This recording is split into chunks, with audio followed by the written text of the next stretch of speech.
Okay, we're recording with Rudy Kupfer, and I guess one of the things that we wanted to ask you, Dad, was you said to me decades ago the secret of happiness is deciding to be happy. Is that one of your personal credos and philosophies? And tell me how you don't worry about the future or the past. What's the point then? What's the point in worrying about the future or the past? What is that old German phrase? Glücklich ist, wer vergisst, was doch mal nicht zu ändern ist. Fortunate is he who forgets what you cannot change anyway. Fortunate is he who forgets what he cannot change anyway. That's right. I believe that. So born in 1920, and in 1937 you caught a boat, right? You left Germany.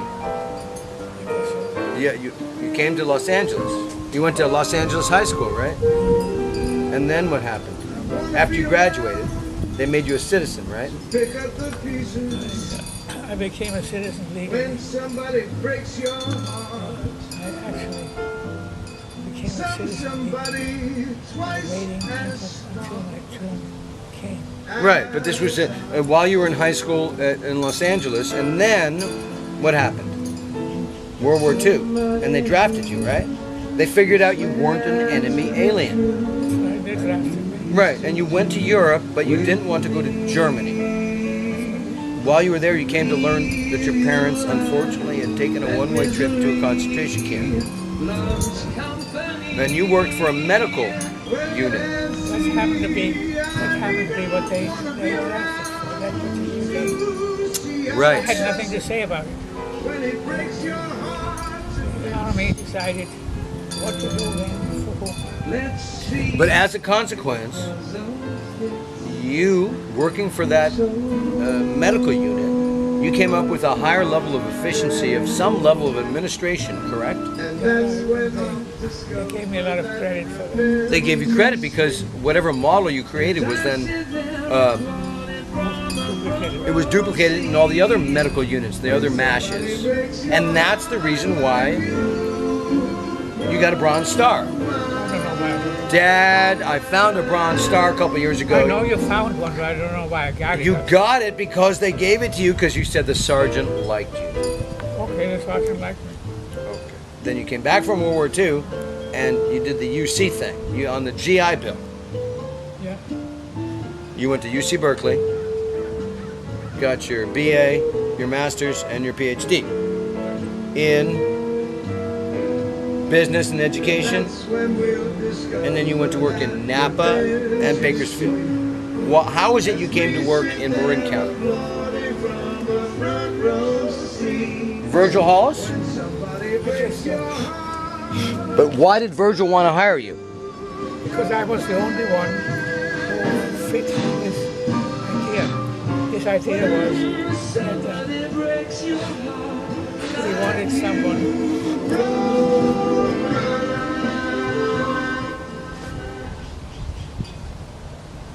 And then you worked He for... wanted someone who was not just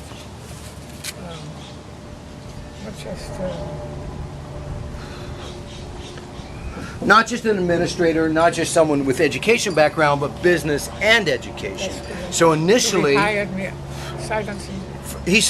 Virgil Hollis hired you sight unseen, based upon the fact that you had studied both education and administration and business and accounting. That's right. You became a CPA in the 40s. Yeah, I have information. But the point is, then, from Marin County Office of Education, first you were the assistant superintendent in charge of business affairs. Yeah. How did you get into the whole special education thing? Because you, for several decades, were the coordinator of this special education program. Because the people who were entitled to special education privileges know how to Use run the system. Use the system. And they did it very well. And so we never even did anything to keep it from them. If they wanted it, take it. They were able to get the programs and services. Absolutely. So from Marin County Office of Education, you evolved from the business administrator, business director, into the coordinator of all the special education programs. That's right. What did you do with Peter Bear, who was then state senator? Peter Bear. No problem. Peter Bear was eligible. He was the senator who helped you. You changed the education code for deaf and hard of hearing children. That's right. That's right, exactly. Peter Bear knew how to handle the system. Right. And what you proposed and what he worked out with you that eventually succeeded in passing through the legislation and changing the education code had everything to do with deaf and hard of hearing children. Yeah. And integrating them back into the school Right. rather than separating them. Right. Now, when did you meet Marcia Kupfer, my mother? Was it not Israeli folk dancing at UC Berkeley? The 15%. You and Marcia met at Israeli folk dancing in 1952 or 3. What'd you think of her? Well, she was great. And then you married her a few years later. And you had not one, not two, but as self-evident by me, 3 kids, right? How'd that work out? Okay for me.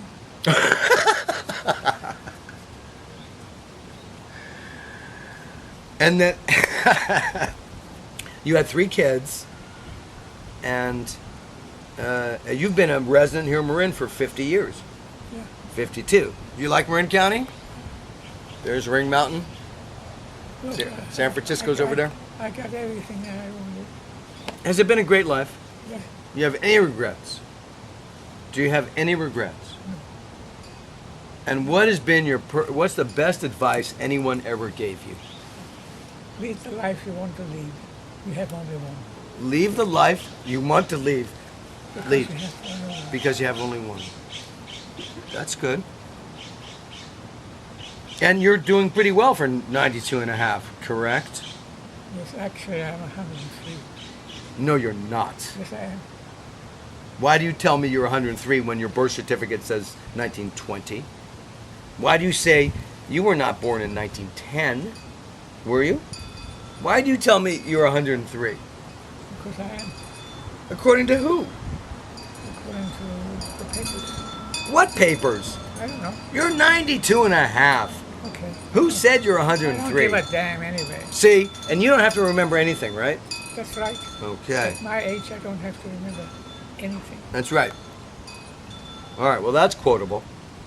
Besides that, what's the best advice anybody ever told you?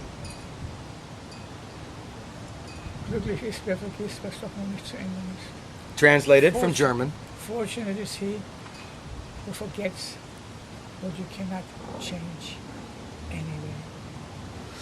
Fortunate is he who forgets what he cannot change anyway. That's right. Well, that's And I am 103. according to who? I'd like to see the documentation on that, sir. You find it. I don't have to. I've already dug through your entire archives at your home and brought you your Bronze Star, not to mention your Cloth Star of David that you had to wear in Germany. But I didn't see any recollection of your age being... That would have meant you were born in 1910, not 1920. I was born in 1920.